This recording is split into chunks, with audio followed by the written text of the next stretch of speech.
Fala, torcida vascaína, Felipe Tiru de volta na área para comentar esse empate entre Bangu e Vasco lá em Brasília nesse domingo, 4 horas da tarde. Um jogo que a gente pode resumir com uma palavra, né? Frustração. Foi uma partida muito frustrante, a começar pelo final, né? Me diz aí em que situação um jogo em que você consegue fazer o gol da vitória aos 53 do segundo tempo, toma um empate aos 56 e que não é frustrante. Não tem como não ser frustrante, né? Mas no caso dessa partida, ainda tem agravantes que tornam a coisa toda muito mais frustrante ainda, né? A começar, ou regredindo trás para frente, né? Então a gente toma esse empate no final, depois de fazer o gol 53. Mas como se não bastasse isso, o gol nosso da vitória, que seria o gol da vitória, foi um golaço do Payet, que ia coroar aí mais uma bela atuação do francês. Realmente a grande notícia positiva desse começo de temporada, a subida de qualidade do futebol do Payet em relação ao que ele apresentou no ano passado. E aí, né, tem essa frustração, tomando um gol com um pênalti mequetrefe, que para mim nem foi pênalti, mas vamos falar disso mais para frente.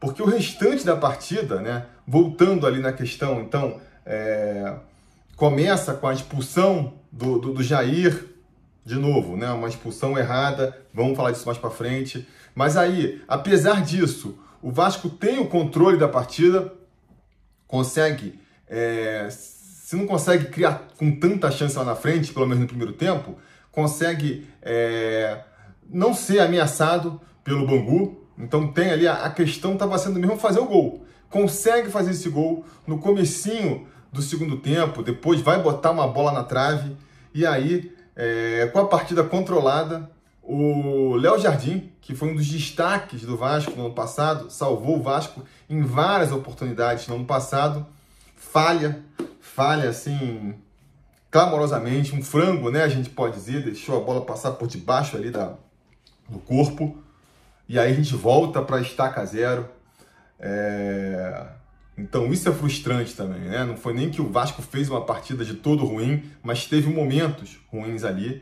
E agora vamos falar então da questão da arbitragem, que, cara, prejudicou demais a partida. Ele prejudicou os dois erros crassos da arbitragem, que foi um no começo e foi um no final, prejudicou cada um aspecto do jogo, né? Porque eu costumo tratar o jogo, a gente tem duas abordagens que a gente pode fazer para uma partida, né? Tem aquela mais objetiva, que é o resultado, a vitória é o que interessa, o empate é mais ou menos, a derrota é ruim. A gente pode analisar o resultado e a gente pode também fazer uma análise mais,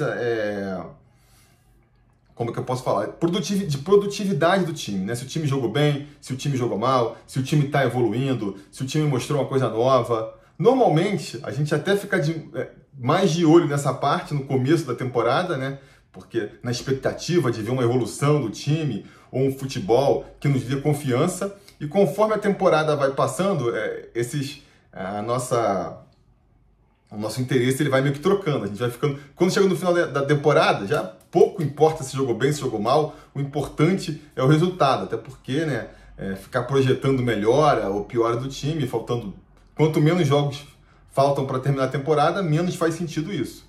Então ontem, né, a gente foi prejudicado nesses dois sentidos. Quando você expulsa o jogador logo no começo da partida, e foi uma expulsão completamente inventada, um lance em que o Jair toca na bola, vai de frente, carrinho, beleza, um amarelo talvez fosse justificado, mas um vermelho direto não fazia nenhum sentido, e você faz isso aos 5 minutos de jogo, você meio que mata a possibilidade de, numa situação normal de jogo, entre duas equipes mais até equilibradas, acabava com o jogo, né? Essa aqui é a verdade, porque você jogar com um a menos contra um adversário mais ou menos equilibrado os 90 minutos, pô, é muito difícil.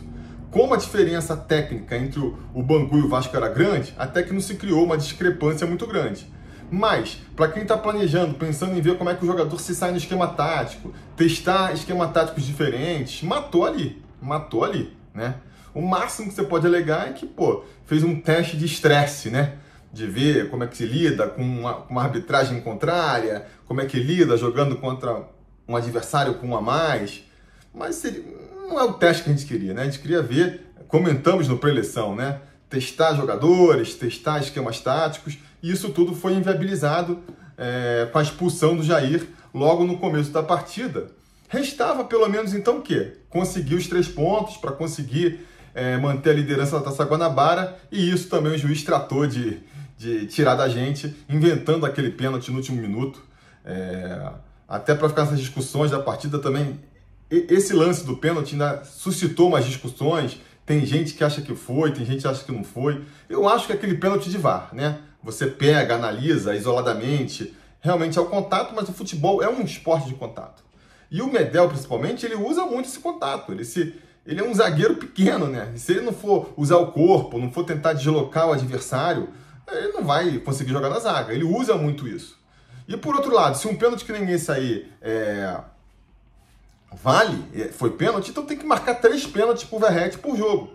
Porque o Verratti também, por ser um atacante muito grande, muito forte, muitas vezes o zagueiro usa esse jogo de corpo, dá um toquezinho assim, para tentar desestabilizar, né? Então, pelo critério desse árbitro aí, ele mesmo teria que ter marcado uns 3 pênaltis pro Verratti, porque qualquer toquezinho é pênalti. Então a gente foi muito prejudicado pela arbitragem, não tem como fugir disso para analisar essa partida específica. E, cara, abre espaço, né, até pra gente... Porque a gente pode também analisar essa arbitragem ruim por 2 lados. Um lado mais, assim, objetivo, de certa forma ingênuo, né, que foi ali meio que a abordagem que o próprio Ramon deu na coletiva, de que o árbitro é ruim, de que é um árbitro amador, de que, né, não sabe apitar. A imprensa também esportiva já vai um pouco além, né? Fala que é um árbitro que quer aparecer, que quer, né? É o jeito dele aparecer, para as pessoas falarem dele, sendo assim essa arbitragem polêmica. E a gente que é torcedor fica conjecturando coisas ainda mais graves, né? De uma possível manipulação. A gente sabe que existe um histórico da Ferge contra o Vasco, principalmente depois que o Eurico saiu da presidência do Vasco. O Eurico, ele era próximo, a gente perdeu essa força política na Federação do Rio de Janeiro. Então a gente já comentei até disso aqui em outros vídeos, né?